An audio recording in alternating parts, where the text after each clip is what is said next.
O anúncio deste pacote para conter os gastos do governo continua no radar dos investidores. Vamos entender o que pode esperar dessas medidas econômicas com a sócia-diretora da Gibraltar Consulting, Zena Latif. Olá, Zena, uma ótima tarde, seja bem-vinda. Surpresa negativa, talvez, no meio do dia de hoje, o pacote vai sair, deve sair hoje às 8h30 da noite. Mas com este adendo, segundo apurações da imprensa, também com a isenção de imposto de renda para quem ganha até R$5 mil de salário. Como essas medidas conjuntas podem afetar, claro, as contas públicas, como recebe essas propostas que ainda não foram divulgadas, lembrando, muita apuração, muito bastidor envolvido nessa conversa.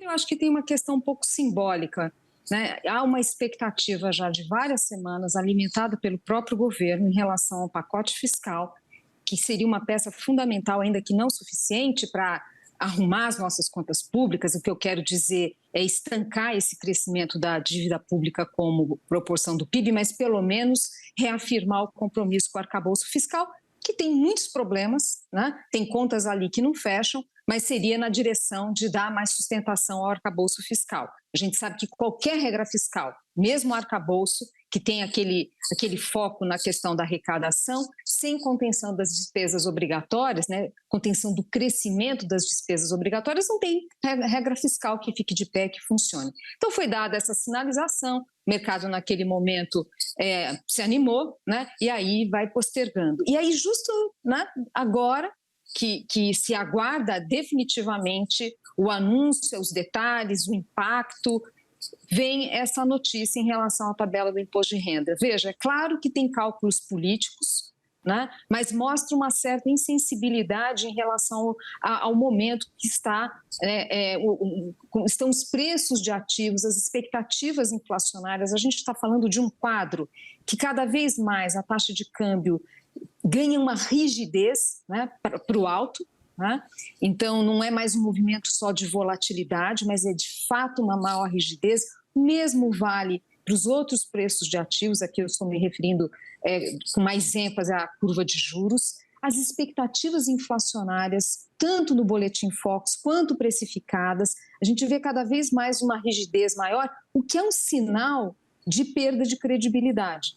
Então, eu acho que não ter essa percepção clara da erosão da credibilidade e já fazer esse anúncio da tabela do imposto de renda junto com essa tão aguardada, esse pacote de ajustes fiscais, então, no mínimo, mostra que não compreendeu a gravidade de se ter essa corrosão das expectativas do mercado, da confiança em relação ao compromisso fiscal.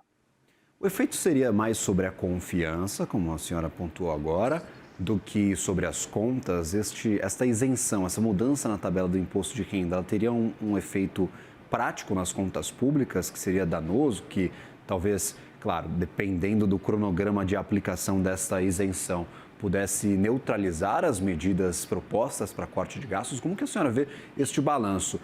Para este momento, o que temos ainda é mais discurso, é mais credibilidade ou é efeito fiscal mesmo?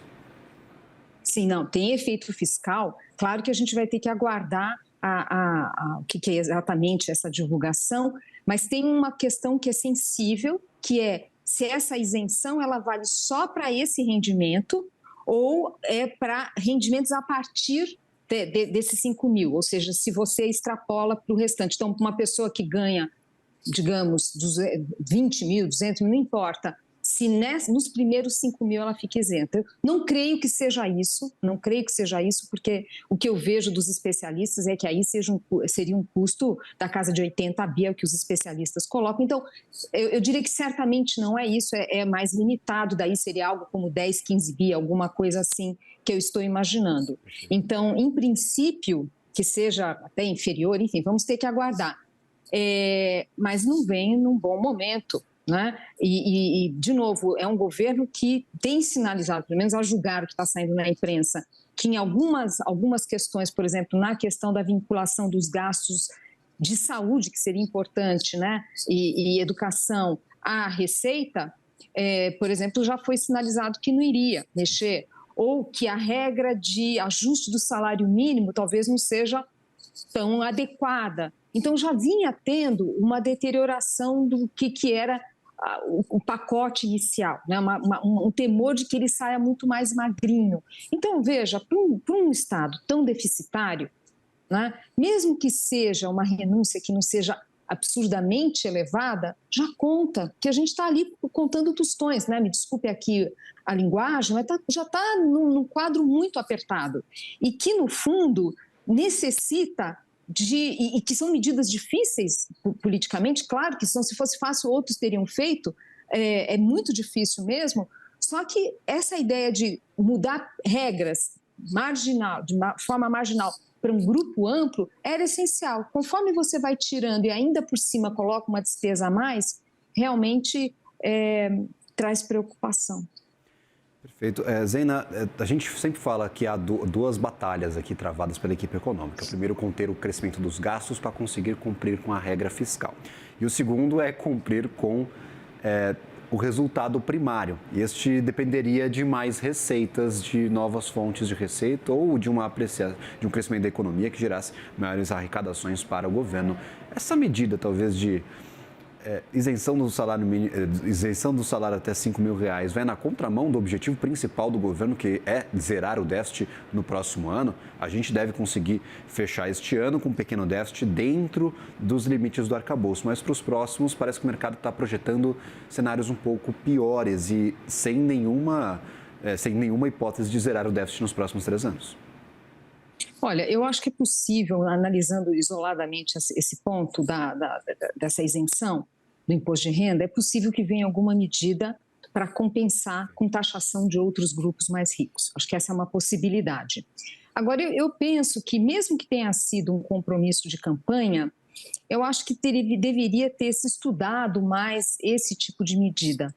Porque, a julgar pela experiência internacional, não é que a gente tem um limite de isenção que seja exatamente tão baixo assim quando a gente vê a experiência de outros países. Claro, cada país, né, se você for pegar ali, tem de tudo, países ricos com maior isenção ou o contrário, pegando ali na média de países da OCDE, não dá para a gente dizer que a gente está fora, que a gente tem um limite de isenção tão baixo assim. E num momento que, né, não quero repetir esse ponto, quer dizer, num momento que não caberia isso. Então, o que a gente vê, muitas medidas sendo tomadas desde o início, a própria regra de ajuste do salário mínimo, sem cuidado de estudar os impactos disso. Veja, eu entendo que é a política, claro, mas tem que ter um mínimo de justificativa técnica para essas medidas. Então, essa ideia de que não, mas é um compromisso, então tem que entregar, eu acho que deveria ter mais zelo, portanto, para começar com as promessas, né? Mas, sem dúvida, uma vez no governo, eu acho que deveria ter uma postura mais cautelosa. A gente está falando de uma política de salário mínimo que, para além do impacto na Previdência, a gente sabe aí, mais de 50% das despesas é indexada ao salário mínimo, a gente está falando de um quadro de mercado de trabalho apertado, que já está tendo ajustes salariais fortes, né? Então, você acrescenta isso, falta mão de obra em muitos setores, né? A gente está falando de um país com muita informalidade. Então, o meu ponto, assim, e nem dá para dizer que o salário mínimo está tão defasado, não está, né? Quando a gente olha vis-à-vis a produtividade do país. Então, o meu ponto tem consequências, inclusive, no próprio mercado de trabalho, no custo das empresas. Não à toa o Banco Central fica preocupado com o impacto do mercado de trabalho, dos ajustes salariais na inflação, porque como não existe milagre na economia, né? Então, se você tem ajustes salariais mais fortes, muito além do que são os ganhos de produtividade do país, claro que isso vai se reverter em risco inflacionário maior e a gente já vê uma inflação, inclusive de serviços, já com alguns sinais que preocupam. Zena, nós vimos nas últimas semanas, conforme se alongou essa discussão sobre o pacote de corte de gastos, o dólar subindo e subindo bastante, atingindo 5,70, 5,80 e não só subindo no spot, no que está sendo negociado hoje. Quando a gente fala para expectativas, quando a gente olha para frente, o mercado também está revisando o dólar final para 2025 e o dólar terminal em 2026. Então, sempre revisões para cima. Esse patamar de 5,90 era um temor, parecia que não encostaríamos. O dólar parecia ter encontrado talvez ali o seu topo, o conforto.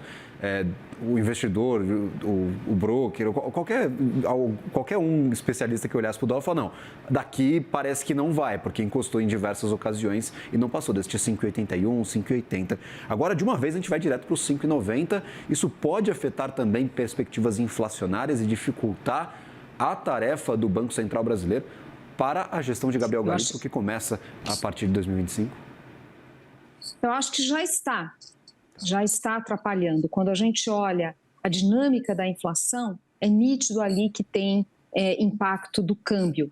Por exemplo, já no nível do atacado, a gente olha o comportamento da inflação no atacado e observa que tem a pressão do câmbio. Já ficou para trás já aqueles momentos que a gente tinha o IPA super bem comportado, no campo negativo ou próximo de zero, inclusive refletindo a própria queda, né, o próprio recuo da inflação no nível do produtor ou no atacado no mundo. Essas coisas elas caminham meio parecidas. A gente está falando de um quadro de desaceleração na China, que faz com que a inflação ao produtor lá fique no campo negativo.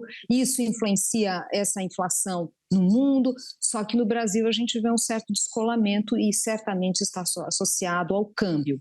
E aí, obviamente, já com repasses aos produtos finais. Quando a gente olha a inflação de produtos industrializados dentro do IPCA, ela já está escorregando para cima. Então já tem esse efeito. A questão do câmbio é o seguinte: quando a taxa de câmbio está muito volátil, quem está ali na linha de frente definindo os preços dos seus produtos, aguarda, tá volátil. Perfeito. Mas aí volta aquele ponto que eu coloquei, a gente já está vendo uma rigidez muito forte. E aí a tendência é você começar a repassar. O repasse é enorme, significativo? Não, mas, de novo, a gente está falando de todos os outros variáveis que colocam o risco inflacionário para cima. Usando o jargão do Banco Central, os riscos são assimétricos, né? Então, olha, esse presente que o Galípolo está ganhando é um presente grego, né? Me desculpe aqui, mas porque os riscos inflacionários, de fato, são muito elevados. Cabe ao governo fazer um esforço de recuperação da credibilidade na questão fiscal para facilitar o trabalho do Banco Central, porque é querer demais da política monetária que ela consiga dar conta de tantos riscos vindo da questão fiscal e do próprio estímulo da demanda. É querer demais da política monetária, sabe? A gente está falando aí de um risco de juros muito elevados por muito tempo e, obviamente, machucando investimento no momento que o país está em pleno emprego, precisando de investimento para aumentar a sua capacidade produtiva, para lá na frente colher um país que cresce mais com inflação mais baixa. Então, veja, tá muito desestruturado, não é um quadro de crise, não é nada disso, mas a gente está falando de um quadro macroeconômico que podia estar muito melhor. Zeina Latif, sócia diretora da Gibraltar Consulting, seja sempre bem-vinda. Obrigado por nos atender neste meio de tarde, claro, no susto dessa surpresa que surgiu juntamente do anúncio do pacote de corte de gastos. Exato. Sempre bem-vinda. Um prazer.